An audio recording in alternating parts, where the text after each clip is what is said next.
The partially completed box plot in Figure 1 shows the distribution of daily mean temperatures using data from the large dataset for Beijing in 2015. And down here it says an outlier is defined as a value more than 1.5 times the interquartile range below the first quartile, or more than 1.5 times the interquartile range above the third quartile. The three lowest air temperatures in the dataset are 7.6 degrees, 8.1 degrees, and 9.1 degrees. The highest air temperature in the dataset is 32.5 degrees.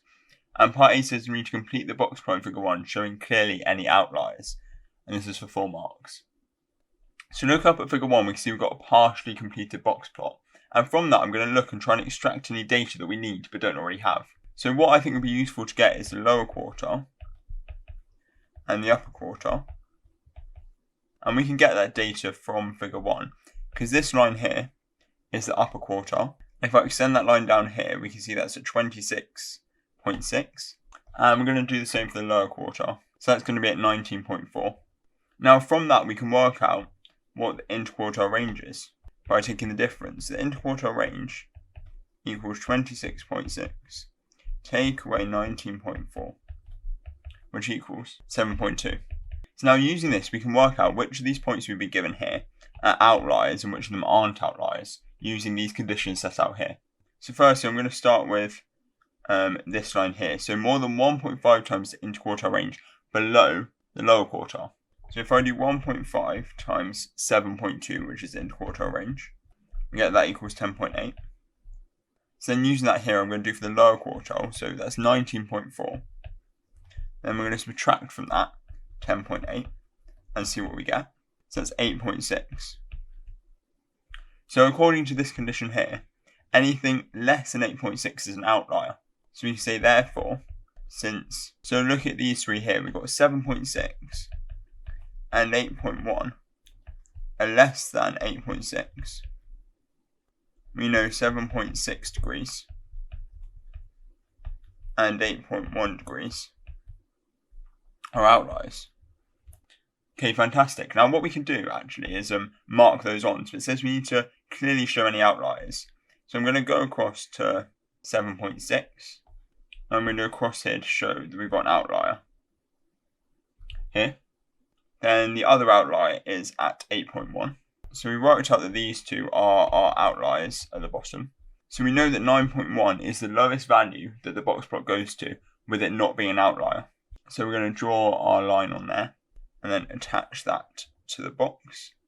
Now we're going to take a look at the upper end of the box plot using this condition here. So we know it's an outlier if it's more than 1.5 times above the upper quartile. So again, we're still using this 10.8 value we worked out. If we do the upper quartile, which is 26.6, and we're going to add 10.8 like it says in the condition, we're going to get 37.4. Okay, so 32.5 here is actually less than 37.4, so therefore it's not an outlier. So we know that 32.5 degrees is our upper value included in the box plot. So drawing a line in there, and then we're going to connect it up to our box. And that's great, we've completed part A. We've successfully drawn the completed box plot and clearly showed any outliers. So we get our first mark here for successfully working out the interquartile range. We get our second mark here for working out this 8.6 value, which allows us to deduce which values are outliers and which aren't outliers. And then we get the rest of the marks for actually plotting the box plot. So we get one for doing the upper whisker here at 32.5. We get another one for doing the lower whisker here at 9.1. Then we get the fourth and final mark for getting both of these outliers here. So part B says we need to use our knowledge of the large dataset to suggest from which month the two outliers are likely to have come from. And they're likely to have come from October. And the reason for this, if we look at the large dataset, we see that the data is going from May to October. Now the two outliers we've got in this question are down on the left hand side where the colder temperatures are. And if we think about where Beijing is, so it's in Japan, in the northern hemisphere, and between May and October, so that's going between spring and the autumn.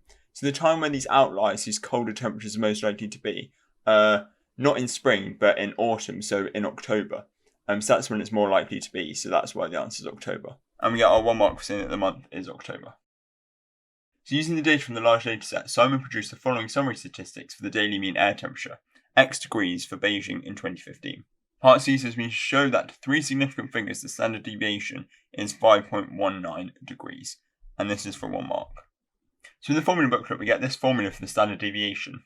essentially what this means is the summation of x minus x bar all squared.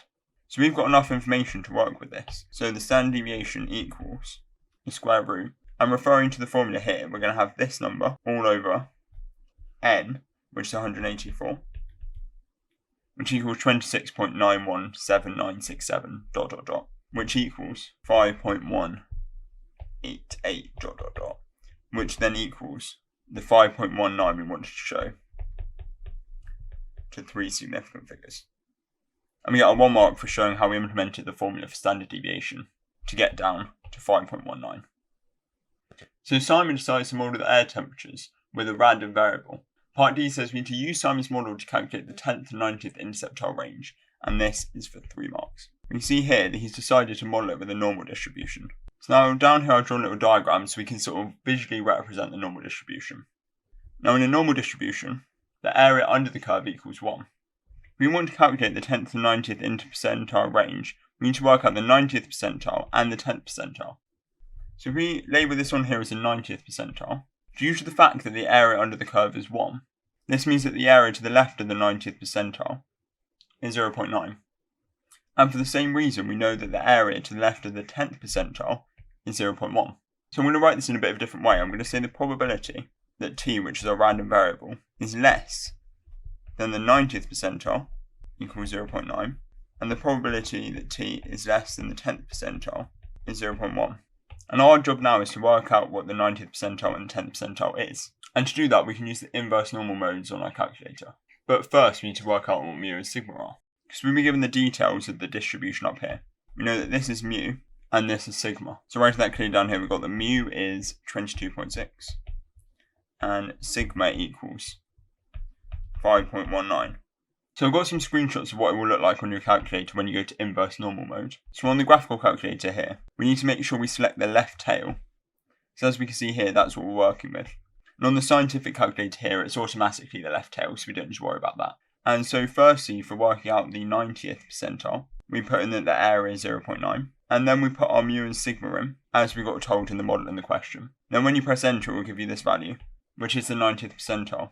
So we know that P90 equals 29.251 ... Then work out the 10th percentile, we get that that's 15.948.